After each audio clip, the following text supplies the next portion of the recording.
Right guys, welcome back to the channel, and sorry I didn't get these reviews out earlier than now. As you may have seen on our Facebook page, me and Lucy been a little bit busy. Um, so of course a massive thank you to Games Workshop for sending out the two newest installments, Chapter Approved Tactical Deployment and the Crusade Mission Pack Beyond the Veil.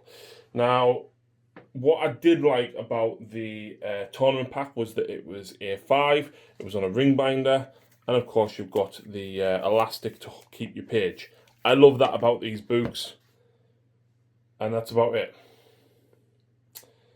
I had to read these several times because I thought I was very confused by the contents.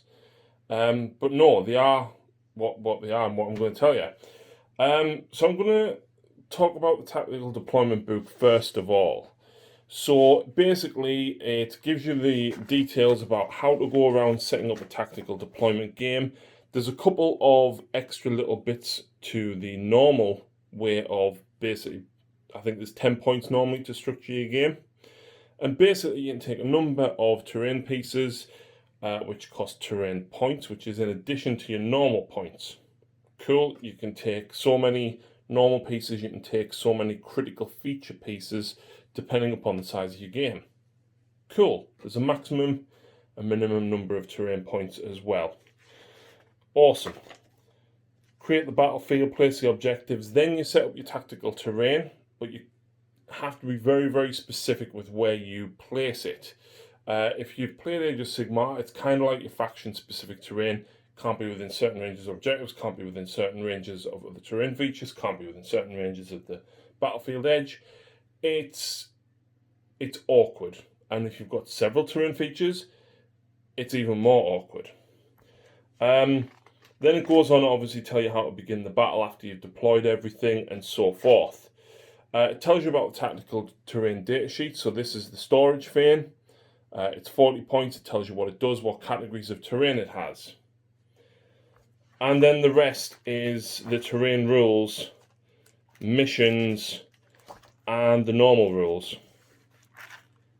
And that's it. I was like, but how much does terrain cost? What does terrain do? Where do I find out what the terrain does? And the answer is, I don't know. It doesn't tell you in this book where to go and look for it. It doesn't tell you where to find it.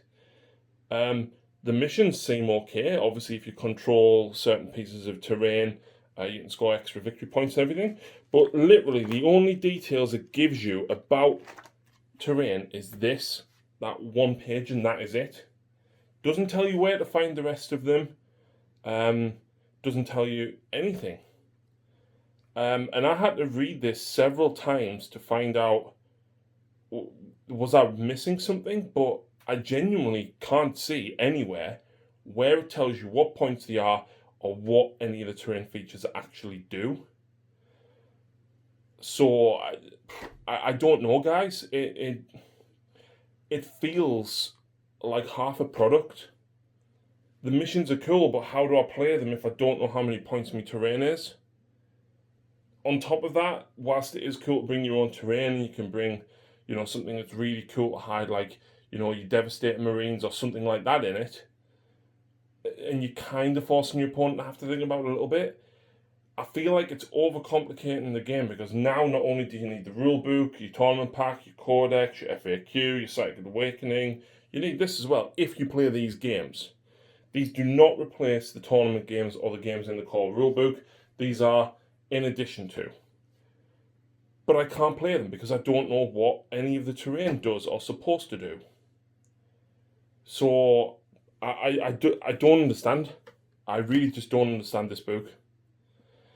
And the Crusade, I thought, right, the core rulebook's got quite a bit of stuff in it.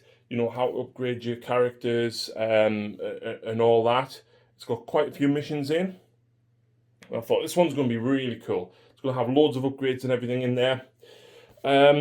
Crusade is supposed to be the narrative, and the narrative you get is these 2 pages and that. And I mean, I'm not a big narrative person. I don't even read the Fluff in the Psychic Awakening books, but at least half of them books were narrative. That's it in here. And as for upgrades and things, obviously you've got your how to set up your game rules. You've got a couple of agendas. You've got a couple of relics and battle traits. A couple of battle scars. You've got like literally 6 pages of upgrades. Sorry, yeah, 6 pages of upgrades, 2 pages of agendas, and then the rest of the book is the core rules at the back.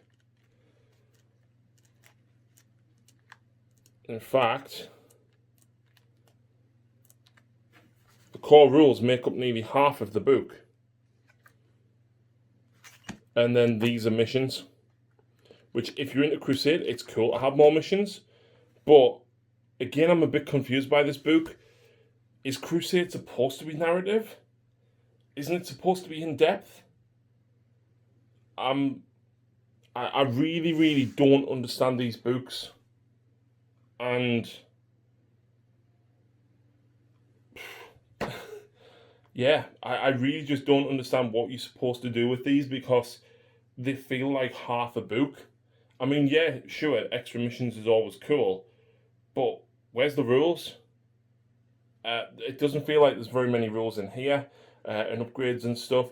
And where's my terrain rules to play tactical deployment games? So yeah, thank you to Games Workshop for allowing me to review them, but I'm still genuinely confused by these books. If you're really, really into the narrative side of it, I struggle with that a little bit. I suppose you could probably get away with the Crusade one. In relation to the tactical deployment, I presume data sheets will be in terrain boxes, but I don't really want to have to rebuy all the terrain when I've already got quite a lot of terrain. That's all I've got to say on them, really, guys. Unfortunately, I'm genuinely a little bit stumped by these books.